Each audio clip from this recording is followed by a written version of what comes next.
I'm speaking to Dr. ABC Orjiako, who's the chairman of Seplat Petroleum. Thanks for stopping by. Seplat Petroleum, an indigenous Nigerian company, private as of yet. Do you want to just maybe give those who aren't maybe familiar with your company a little bit of an overview when you started and what sort of assets you have?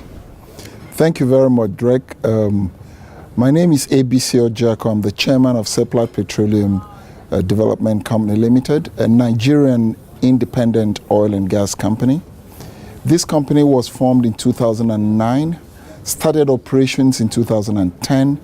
The company pioneered the acquisition from the multinational oil companies, Shell, Total, and Eni, of their divesting assets in the Niger Delta onshore. In 2010, we took over operations that was operated by Shell, and within a period of 3 years, we've managed to grow our production from 14,000 barrels a day of oil and condensate to current 60,000 barrels a day within 3 years. This we've been able to do because we're an indigenous company, we're the operators of the assets, and we've managed to leverage on our ability to engage the communities where we operate. So going forward, we're looking to continue to grow our production, and we're looking to have 100,000 barrels a day by 2016 of oil and condensate, and looking to grow our operated production of gas from the current 130 million scf a day to 300,000 million scf a day. So the story about Nigeria in the last 5 years is the divestiture, as you say, from the likes of Chevron, Shell, Total. What is the opportunity that gives the independent oil company? What is it that you can do better, maybe than the majors could, or that you see that they don't see? Basically, we see the huge opportunity from the fact that the multinational oil companies are divesting mainly in their onshore and shallow water assets. By the way, the important thing to stress here is that they're not leaving Nigeria. They are basically rationalizing their assets.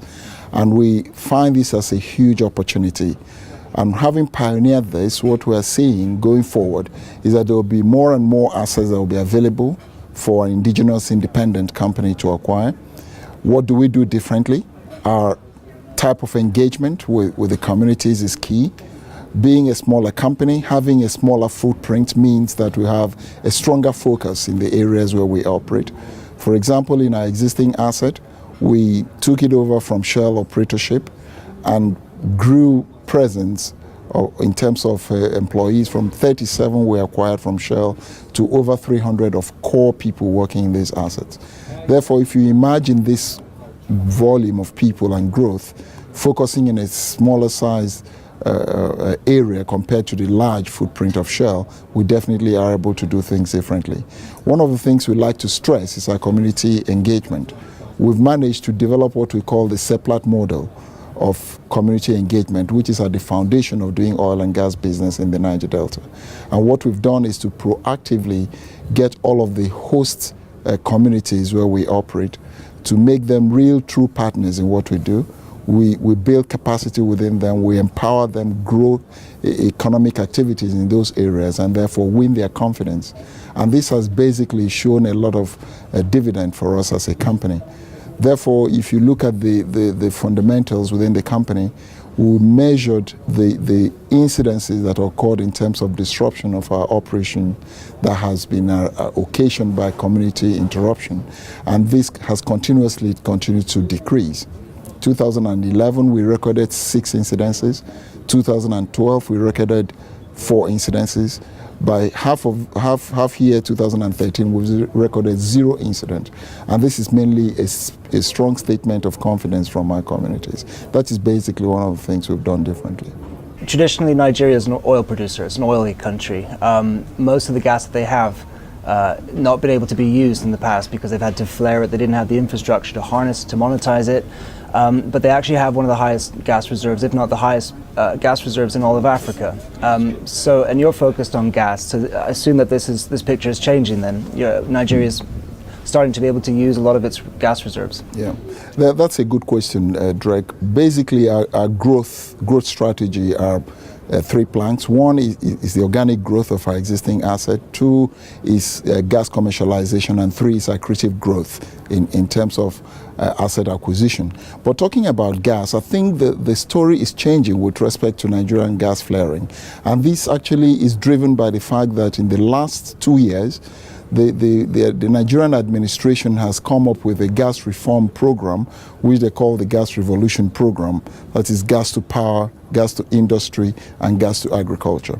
And at the back of that, government has very actively started the privatization processes of the power generation and distribution system in Nigeria.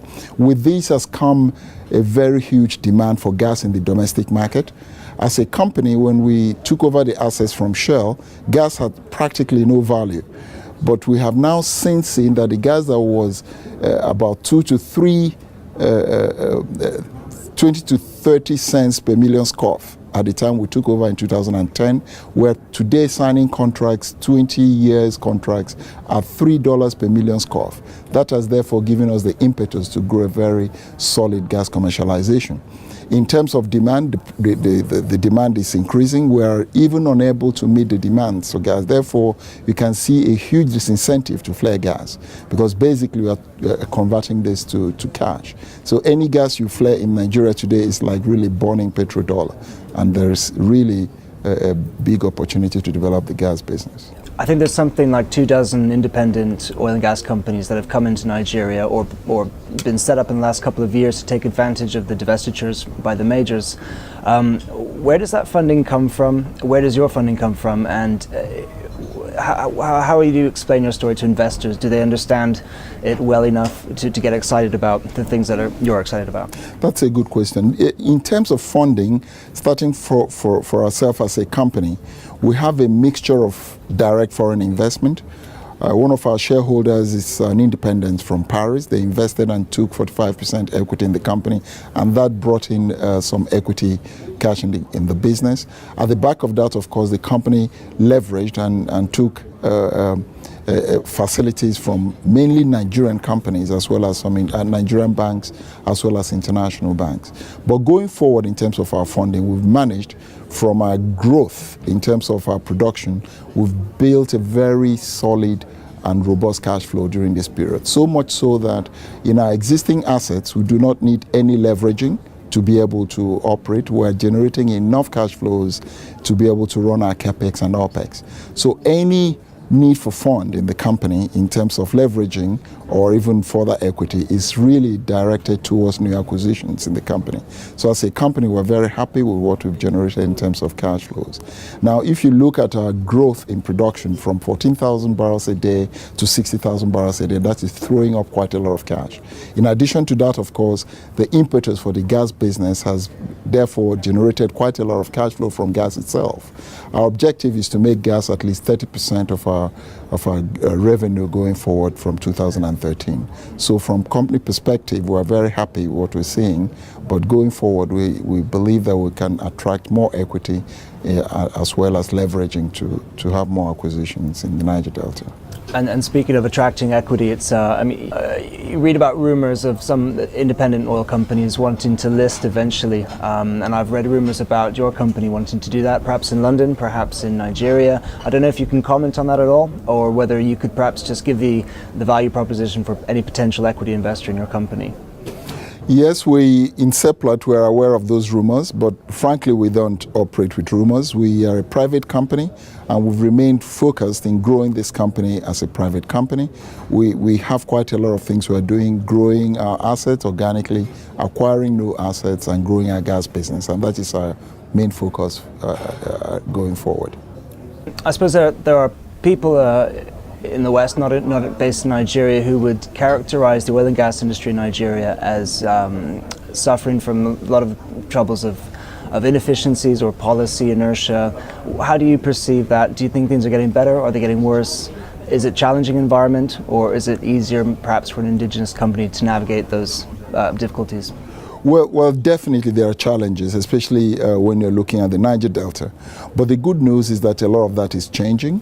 Political risks are decreasing. In the Niger Delta, the restiveness is definitely decreasing. The government has put in place a number of things that have been responsible for this. I'm sure you may be familiar with the amnesty initiative of the administration. That has helped tremendously. And having said that, of course, the involvement of indigenous independents has also meant that the engagement of communities has improved. And what will make you know that things are getting better is a real major index of measurement is the level of interest anytime a multinational company wants to divest any assets. The number of companies that show interest, and this is a combination of indigenous and international companies. We've seen this happening. We pioneered, of course, the divestment exercise and therefore have a first mover advantage. But even subsequent transactions did attract quite a number of companies. And what we've also seen is an increasing price being paid in terms of 2P multiples of the price. So that means that even though there are challenges in the Niger Delta, this is very effectively being overcome, and we're seeing more and more interest being generated in the Niger Delta. Well, thank you for stopping by. We wish you all the best the next year. Thank you, Drake. Thank you.